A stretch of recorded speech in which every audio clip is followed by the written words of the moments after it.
TV presenter for history. My name's James Balme, archaeologist and historian, and today marks a historic occasion, the 200th film to be made for broadcast on YouTube, bringing together over 17 hours of features of archaeology, history and artefacts that are lifted out of the ground.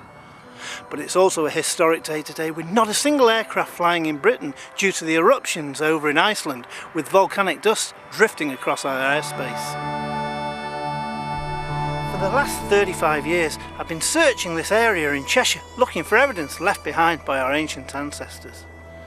Anything that disturbs the earth, such as this wonderful ditch that's being cut here, can throw up evidence from many thousands of years ago. The ability to be able to read the landscape is another vital tool in the research and the discovery of artefacts left behind by our ancestors. There can be absolutely no doubt whatsoever that research is the key to success when looking for evidence of our ancient ancestors, be it from the Bronze Age, the Iron Age, or the Romans, or beyond.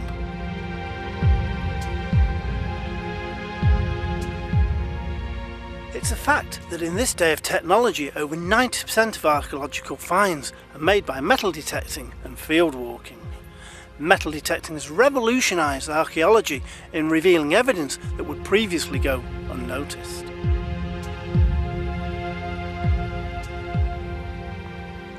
There's no doubt that through the many discoveries made by metal detectorists across Britain, that history is being rewritten in so many places, with artefacts turning up in areas that were once thought to be barren of human occupation.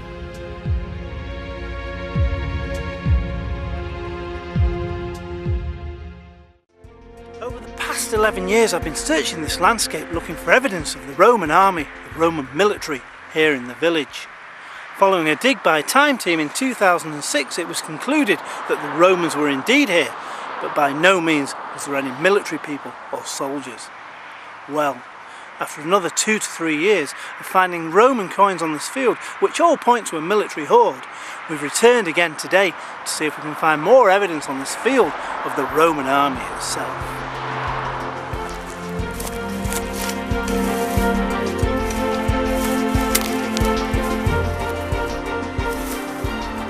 There's absolutely no doubt that the ancient silver Roman coinage that I'm unearthing here in Cheshire is giving us a clue to the ancient past. Little is known about Roman activity in the northwest of England, but this information is vital in providing a legacy for future generations.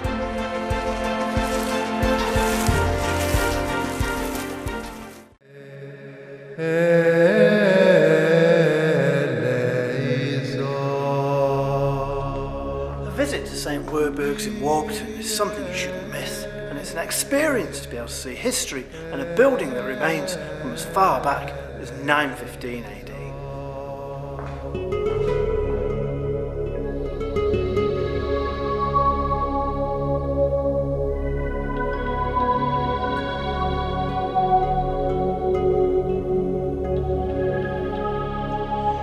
Back in Victorian times, when workmen digging underneath a tree in the graveyard found this amazing medieval stone coffin, carved out for one of the monks who no doubt worked and lived here at the Priory of Warburton.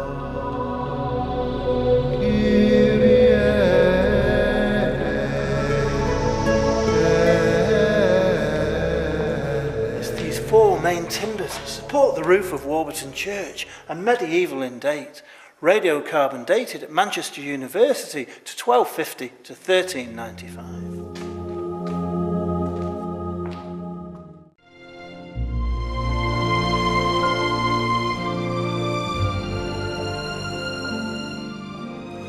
My name's James Balme and I'm an archaeologist and historian who's been researching the fields of Cheshire for many years.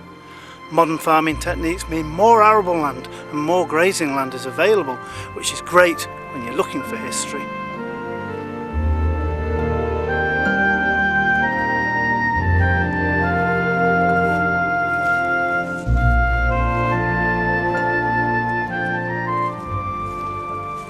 Having walked these fields for over 15 years recovering artefacts from the Bronze Age, the Iron Age and the Roman period, time has arrived once again in the spring 2010 to go out and find more clues left behind from our past.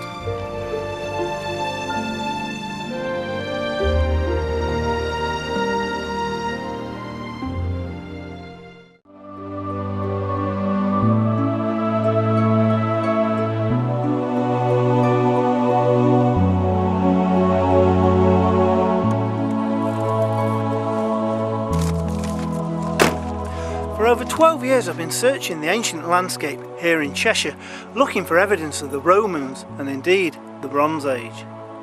But now, after many years of searching, we found a field that's producing evidence of a possible Iron Age or Celtic temple.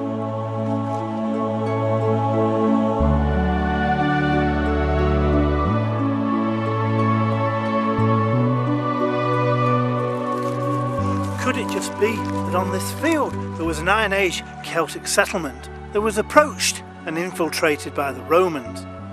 Indeed, the settlement may well have been levelled to the ground and any shrine or temple destroyed, hence the statue being thrown into the river.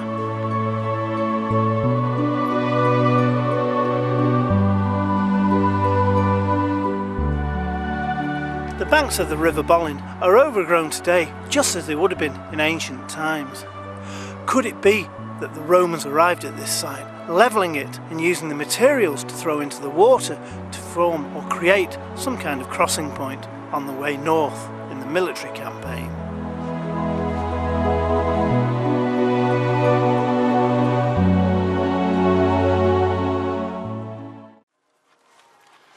The existence of a monastery here at Warburton is confirmed by various facts and various documents, including a field behind us called Abbey Croft. Abbey, hospital, church, everything leads us to believe that the Norbertine monks were indeed well and truly settled here in Warburton.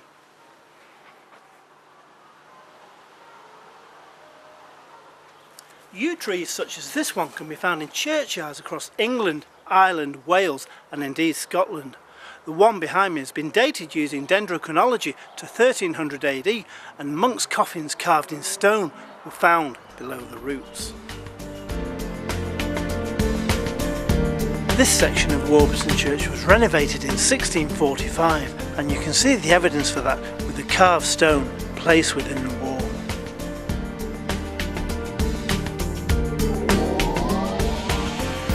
This sundial has stood here since 1783, telling the time for over 200 years.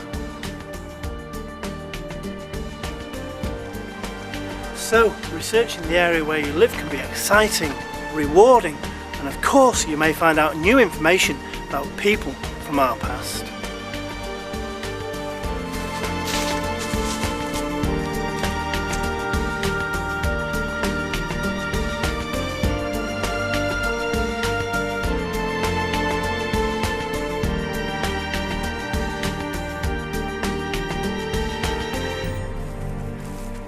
The history of Britain lies a lot closer than you think, literally inches under your feet. Just take a look at this statue of the Roman goddess Minerva that I recovered during my research in the village.